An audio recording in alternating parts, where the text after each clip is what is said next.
Hey everyone, friend of the podcast, Carl Bonner is a mixing engineer who helps other producers and mixers find, attract, and build better relationships with clients who are making the kind of music you are most passionate about. He recently began developing a course based on how he trains the Spotify algorithm to make super accurate recommendations for you to find potential artists to work with. And he's giving it all away for free while it's still a work in progress. So go to carlbonner.com/coaching to learn more, and I'll have a link for that in the show notes. So go check it out. Hey everyone, welcome back to Secret Sonics. This is episode 123 with Damian Taylor. I had a great chat with Damian. This is the longest podcast episode to date. We just kept on schmoozing so many insights and takeaways. And we talked about so many things, including, music scenes across the globe, working with Bjork, gender inclusivity in our industry. We talked about the importance of having a creative process, ways to stay creative, separating the creative part of production from mixing. We talked about the importance of consistently putting out work. Routines to help you stay creative, importance of sleep, being in service to the artists you work with, lifelong learning, and literally everything in between. So tons of lessons and takeaways here. I think you're going to love this conversation. So with all that to say, here's my conversation with Damian Taylor here on Secret Sonics. You're listening to Secret Sonics, a podcast exploring the creative side of music production. Join us weekly for honest conversations with real-world music producers and audio professionals.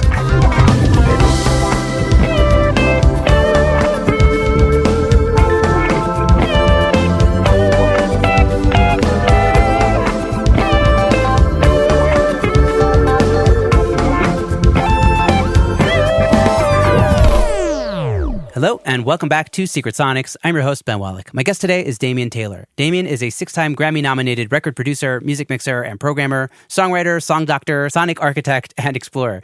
Damian is best known for his work with Bjork in the studio and on stage, The Prodigy, The Killers, Arcade Fire, Uncle, Odette, The Temper Trap, City of the Sun, and many, many more.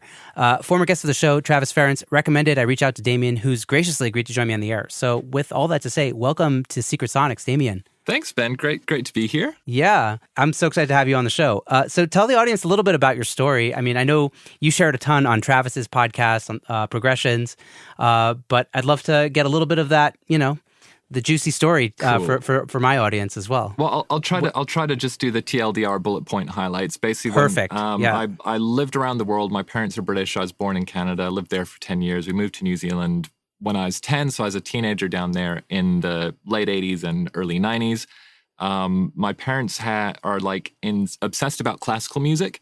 They always wanted me to be a concert pianist, so they're disappointed when I got into rock and roll and stuff. But basically, when I was 15, I realized I wanted to make records, and literally was when I was 15, I was like, I'm going to make some of the defining records of my generation. That's my life's mission. And I don't know how the hell that crystallized so clearly.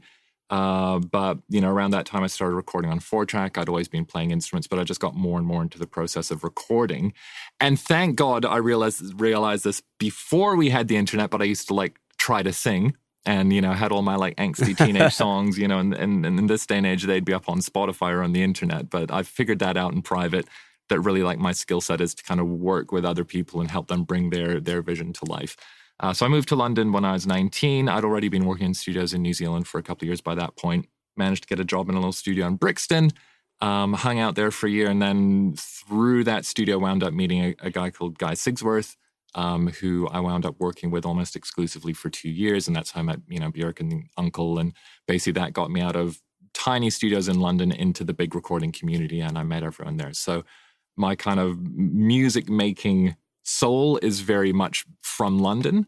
Really enjoyed coming up in that school. But, as of around, when I was mid-20s or so, just suddenly started traveling everywhere for sessions. And so that's let me move base a little bit. I was based in Canada for a while when I was traveling a lot with Bjork. So I kind of was, I don't know if it's safe to say, a bit of a pioneer in the remote mixing space as well, but really kind of embraced that business model, really went for it for a while. But I've been in LA now for about 5 years, basically after 10 years in the UK, 7 Canadian winters. You're ready to live in Southern California. And vibes are good, yeah. And more recently, that's very brief cliff notes, but, last that was couple of the years, best TLDR I could possibly have asked for, right? Cool. I mean, it is a bit weird. Like, no, meaning you just packed so much in there. Yeah, but you don't need to spend 10 minutes learning about a complete stranger on Ben's podcast. I'm sure everyone's like, let's get to the good stuff, okay? Like, everyone, like, grows up somewhere and moves around, and they find music. Obviously, we wouldn't be on this podcast if we didn't. Yeah, but not everybody music, gets to work with Bjork and travel around the world working with Bjork and do stuff like that, That's true. And I'm, feel very blessed every day to have had those opportunities and to have kind of been in the right place at the right time, but to have been so like single-mindedly obsessed about making records that I was ready for those things to happen. And, we can unpack it a little bit, but a real pivotal thing for me was I was a bit ahead of the curve with Pro Tools and digital audio and the creative uses of computers. So when technology started shifting, that kind of helped me bypass effectively like 10 years of assisting in a studio. And that gave me a reputation really early on as being a crazy kid who was doing mad shit with computers. And so on the one hand, we're very lucky. And on the other hand, it's our kind of natural obsessions that hopefully line up, planetarily speaking, with the right people. Well, I do want to take it back a tiny bit because, or all the way back maybe to like when you were in New Zealand and you were kind of getting into recording and you bought yourself a 4-track. And I know that this was a time where I think you mentioned this on the Progressions podcast that you were kind of by yourself. You didn't have anybody to play with and you were just at that all by yourself. Was there a record that really inspired you to like kind of get started? There was something that you listened to that kind of, just said like, wow, this is it? There are kind of like two key things, but basically at that time, so I was 15 and this was like 1993. So it was grunge, basically. If there was actually a pivotal record for me in my life, probably 2 pivotal records in terms of like really getting into music, like I want to play music in a band, it would be like Smashing Pumpkins' first record, early PJ Harvey stuff. But in particular, like I got really obsessed with the Sonics on Smashing Pumpkins. And then when they put out their second record, that was, I was still in high school, but had heard that they would record these different chunks of the sections with like different drum kits and then edit them together in Pro Tools afterwards. So that kind of level of like architecture really started appealing to me. And then soon after that, I left high school and my flatmate in New Zealand worked in the imports division of a record store. So he started getting all the kind of like underground British records, like, Moax records, so early trip hop, Warp records, and started to get really exposed to, dare I say, like the artsy end of club music. So it's kind of like, in a way, that combination between kind of the energy and feedback stuff of like guitar-y music and then what the hell is even going on with electronic music. But a little bit before that, probably like if there's a type of a record that's like had the biggest sonic imprint on me, I'm going to go for 2 again. It's basically sample-based music. So when I was 11... I bought Public Enemy's Fear of a Black Planet, and that, I think, is the most influential record on me to this day for a million and one reasons. But that in parallel with Primal Scream's Screamadelica, both basically records where samples are like flipped inside out. The whole concept of song form is like, totally turned inside out as well. But those are records that I just keep going back to. And I'm kind of surprised much more than Smashing Pumpkins or something like that. Those are the records that I listen to go like, oh yeah, like I can just see how this really changed my life and how I think about sound even before I started intellectualizing sound.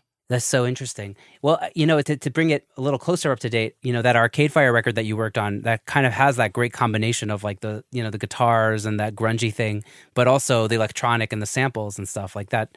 That makes sense that it all kind of came together in that moment, Yeah, and that's like, when I was working in the UK as like a silent member of Uncle and involved a lot in kind of like the breakbeat scene there, did a lot of stuff with Adam Freeland, who had a breakbeat label called Marine Parade. And we kind of all got obsessed with almost like the hypnotic drivingness that you'd be hearing at that time more in club records, which the Germans were doing a lot in the 70s, like Can and Neu and that kind of thing. But then really being obsessed with like the kind of texture that really for us those formative hip hop records had, because they were sampling great recordings, but then juxtaposing them. So I think, juxtaposition remains something that fascinates me, deeply to this day. Well, you also talked about, being ahead of the time with, the DAW stuff and getting in the box. And meanwhile, I'm looking at this modular synth behind you and all the analog gears and stuff. So you're into all of it. Into all of it, yeah. I mean, the wonderful thing for anyone who gets into making music with technology is it's bottomless rabbit holes everywhere you go, right? Everywhere you look. So there's always something new for us to learn. And I kind of really love that. I got a very curious mind, as I'm sure you do, and as I'm sure all your listeners do. And it's so great. You can just go like, I like music. And then like, okay, well, for the next 2 years, I'm just going to like research tube types or whatever, you know what I mean? I'm going to get obsessed with like, how does a VCA interoperate with a modulator or you know, like which year of guitar had pickups that were wound a certain way, you know? So we can kind of, and I'm also just, I guess the thing I'd missed out in the All About Me is like, I'm a raging nerd. Absolute nerd, you know. I used to get beaten up. I think it probably school. goes without saying at this point. So, you know, also, if you have any younger listeners, that whole kind of thing about like being a nerd in high school, and you know, it had its own particular flavor in New Zealand, but you know, using the kind of Revenge of the Nerd as a career motivator, it's like finally we have like this avenue where all our particular obsessions pay off. Yeah, well, people that you know peak in high school, it's cool then, but it's definitely not cool now. No, seriously. I'm with you. Like, I'm with you.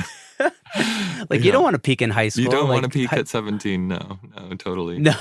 Yeah. You know, people that are curious and are nerdy, they get to like actually, you know, scratch those itches that they have and go down those rabbit holes and find joy in their work, I think. Absolutely. And it's, you know, it's a wonderful, wonderful way to spend a lifetime. Yeah, totally. Well, you know, you kind of breezed over all the different places you lived in, and I think you've pretty much lived in every country that speaks English in the world. We're getting there, yeah. Pretty much. So I'm just curious as to what you would say are the commonalities that all these countries have, and maybe the differences. What would be, you know, what's like a common truth of music in all these scenes versus where is it different? That's what a fascinating question. How much time do we have? Cut me off if I keep rambling. I don't know if I've ever framed it that way, but my instinct in answering that is our commonality is actually a desire to be moved, right? A desire to have an experience, to be like engaged or to be touched, or do you know what I mean? And that could manifest itself in all kinds of different ways. So even, you know, I feel like this is a pretty fundamental human desire, and, you know, alluding to what we were talking about with like high school and jocks and stuff like that. You can see that for some people, they get really moved when their team scores a goal. You know what I mean? That kind of thing. And for me, music did that. So I'm lucky where I got to work a lot with music people. The biggest contrast I really saw was when I lived in New Zealand. And remember, I'm younger, so I was around younger people. So that, like, you know, after I left high school, when I was working a little bit in studios, I felt that there is a culture that was like very competitive and very judgmental around music. And it was, you know, this is like when drum and bass was happening. So there's one drum and bass night in Auckland, I think called Calibre or something like that. And it was actually very, very posy. And I, you know, remember just feeling like very looked down on by people, and there's almost like a competition about whether you're like authentically drum and bass or not. And then when I moved to London, the first thing I did was go to a night called Metalheads at the Blue Note, which was like the epicenter of drum and bass in the world, and just feeling like, oh, this is amazing. It's just like everyone is here and everyone is welcome. Do you know what I mean? There you just see people from all kinds of different backgrounds, and everyone was like having fun. Do you know what I mean? It wasn't like there's a kind of a saying in like dance music about like chin stroke, where people are like just over intellectualizing it and judging it, whereas at Metalheads, like people were just like freaking out and having a blast. And, you know, that kind of times 1,000 was the case in Iceland. You know, really? And yeah, people would judge Bjork and think, oh, she's really weird or whatever. But then you actually go and hang out in Reykjavik with like her circle of friends who are basically all punks. They're all just DIY punks who make art. And it's like, they just have a blast with ideas. Do you know what I mean? And so they're just very open-minded in their thinking. The States has been interesting. It's changed a lot since I first came here, especially LA. Like, I feel like when I first came here, the stench of hair metal was everywhere. Do you know what I mean? It felt like everyone was, you know, wearing hairspray and leather wristbands and stuff like that. But now it's like become much more of a global melting pot, which is cool.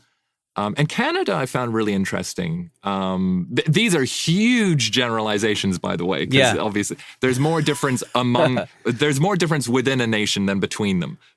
And a lot of this matches up with where I'm at in my life. But I found it really fascinating going to Canada because while in the UK, I felt like people were having a lot more fun, there's also like so much knowledge and awareness in particular of like the history of music and the history of electronic music.